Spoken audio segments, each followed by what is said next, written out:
Genesis 1:11 not only describes plants appearing on the earth, it reveals a God who brings ordered, self-sustaining life out of what was once barren and who builds ongoing fruitfulness into his creation. The three kinds of vegetation. The verse speaks of vegetation, then specifies seed-bearing plants and fruit trees with seed in them, which many scholars see as a broad category, all green growth, made concrete by two main subtypes, plants with seed and fruit trees.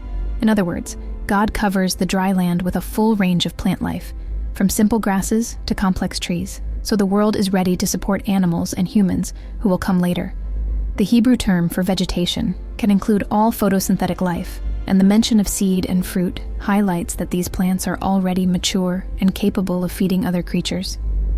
Day 3, therefore, marks the beginning of organic life in the biblical account, with the land transformed from bare ground into a living, green environment.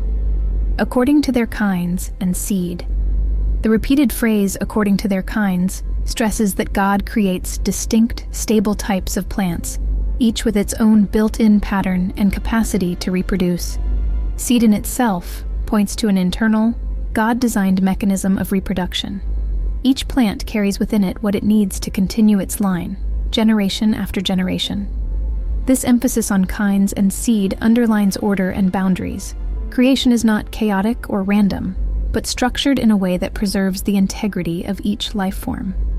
It also anticipates the later blessing to be fruitful and multiply, connecting plants' reproductive capacity to God's larger plan for a world filled with life. God's word and gradual fulfillment.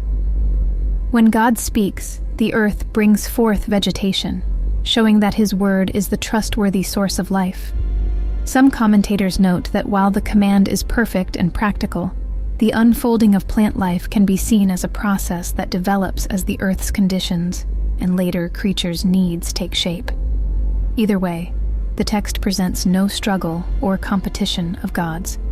A single sovereign creator commands, and creation obeys. This stands in contrast to ancient pagan myths, in which life emerges from conflict or chaos, emphasizing peaceful, purposeful creation. Theological and practical implications. Theologically, Genesis 1:11 portrays God as a provider, providing a stable, ongoing food source before he creates animals and humans who will depend on it. It teaches that human work and life rest on God's prior, continual provision of land, plants, and the whole ecological system. Practically, this verse invites trust and gratitude. Every crop, tree, and meal is part of a creation that God ordered and sustains, not an accident of nature. It also calls for responsible stewardship. Because God designed an ordered, fruitful world, humans are to care for that order rather than exploit it in ways that destroy the very systems he established.